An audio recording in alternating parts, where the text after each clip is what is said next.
भीमदत्तको एक विद्यालयमा मूल्याङ्कन बिना विद्यालयको छत बिक्री भएको छ। भीमदत्त नगरपालिका 18 भगतपुर स्थित रहेको श्री विज्ञानेश्वर आधारभूत विद्यालयको छतहरू बेचिएका छन्। 2 वटा भवनका छतहरू बिना मूल्याङ्कन बेचिएका हुन्। विद्यालयको भवनका छत पत्रिकामा सूचना निकालेकै आधारमा न्यूनतम 1,10,000 रुपैयाँमा बिक्री भएका छन्।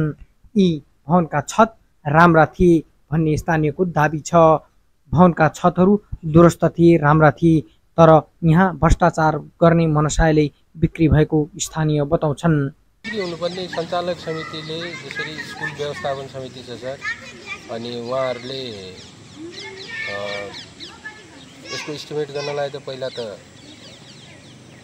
इन्जिनियर हुनुपर्ने हो हैन। अब सुन्नमा आएको छ कि उहाँहरूले स्कुल व्यवस्थापन समिति र हेड सर स्वयं आफै बसेर यसको मूल्याङ्कन गरेको छ। उहाँहरू सर्वेसर्वा आफै हुनुभएको छ।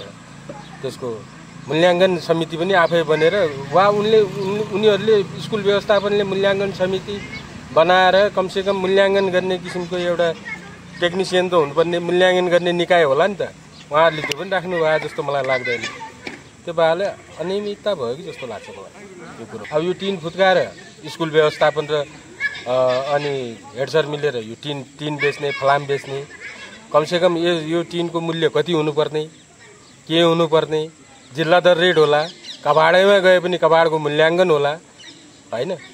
के न के त होला नि। यसको कुन निकायले आएर स्कुल व्यवस्थापनले कुन निकायलाई गुहार मागेर यो मूल्याङ्कन गरिदिनुस् भनेको छ। त्यो निकायको कुनै त्यो निकायलाई लेखेको परिपत्र होला, त्यो निकायलाई बोलाएर छलफल गरेर यदि मूल्याङ्कनको भयो भनेर उहाँहरूले पत्रिकामा निष्कासित सूचना प्रवाह गर्नुभएको छ कि कसरी गर्नुभएको छ त्यो कुरोको त कमसेकम यहाँ छरछिमेकीले शङ्का लागिसकेपछि त आवाज त उठाउँछ नि।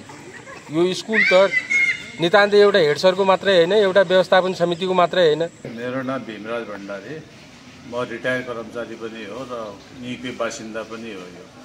यो अगाडिदेखि यो स्कुल चाहिँ मतलब के अरे हामी स्थापना गर्ने व्यक्ति पनि हामीहरू नै हो। हाम्रै फ्यामिलीबाट यो स्थापना चाहिँ मतलब भएको हो र हाम्रो हाल चाहिँ मतलब भन्नुपर्दा के भने यो अहिले चाहिँ यो जो भवनहरू भत्काइएको छ, अब यो सब यो बजेट चाहिँ मतलब पचाउनलाई मात्रै हो। यो तपाईँको अब जब कि टिनको छाना माथि लेन्टर हाल्न चाहिँ मतलब मिल्दैन, कुनै हिसाबले मिल्दैन, टेक्निकल भ्यूले मिल्दैन। यो अहिले त्यसलाई राम्रै टिनलाई चाहिँ मतलब निकालेर यो भत्काएर चाहिँ मतलब के अरे माथि चाहिँ मतलब आरसिसी चाहिँ मतलब गर्दैछन् भन्न सुनिएको छ। र यो सरासर चाहिँ मतलब एकदमै चाहिँ हो। भोलि गरिबका बालबच्चाहरू चाहिँ मतलब पढ्न आउँछन्, के भूकम्पहरू यताउता आयो भने चाहिँ यो न पिलर छ, न चाहिँ मतलब कुनै चाहिँ मतलब के अरे तपाईँको तल बिम छ, यो यहीँ भत्किएर चाहिँ मतलब के अरे जान सक्ने सम्भावना हो। अब यो नभत्काएर तपाईँको चाहिँ तर फल सिलिङ राखिदिएको भए अझ राम्रो हुन्थ्यो। टिनहरू हेर्नु न, यो उतातिरको टिनहरू भन्दा पनि यतातिरको यो टिनहरू चाहिँ मतलब एकदमै राम्रो चाहिँ अवस्थाको हो। र अब यसको यो भित्र पानी पस्छ, यो स्कुलभित्र पानी पस्छ। अब यसैमा चाहिँ मतलब यिनीहरू चाहिँ अझ पैसा चाहिँ मतलब खर्च गर्दैछन्। यो खालि बजेट खर्च गर्ने र लास्टमा चाहिँ मतलब पैसा चाहिँ मतलब पचाउने उद्देश्य मात्रै हो। अलिअलि काम गरेको जस्तो र अरू जम्मै पैसा खाने उद्देश्य हो यो जसले गर्न लगायो। नाम बलदेव दाहाल, म टोल विकास समितिको अध्यक्ष, भगतपुर भण्डारी टोल विकास समितिको अध्यक्ष। अनि अब यस्ता बनेका भवनहरू भत्काएर यो काठ एउटा पाइप किन्दाखेरि तपाईँको कति लाग्छ? 4-5 हजारभन्दा तल आउँदैन। यो जम्मा यत्र पाइप र टिनहरू गरेर जम्मा 1,10,000मा उसले आफू खुसी बन्नुमा आउने बिक्री गर्ने पाइप र टिनहरू 1,10,000मा लिलाम गरेका छ भने यसको हामीलाई पनि त हामी पनि टोलवासी हौँ। स्कुल स्थापना गर्ने हाम्रै टोलले गरे हो। अनि प्राविबाट निमावी बनाउँदाखेरि 90,000 रुपियाँ चन्दा हाम्रै टोलबाट उठाएर हामीले यसलाई प्रावि बनायो, के अरे प्राविबाट निमावी बनायो। अब अहिले आएर योभन्दा अगाडिको जति पनि प्रभाव थिए उहाँहरूले धेरै सहयोग गर्नुभएको थियो हामीहरूलाई होइन। हाम्रो टोललाई जानकारी हुन्थ्यो, हाम्रो टोलको सहयोगले उहाँहरूले कार्य गर्नुहुन्थ्यो।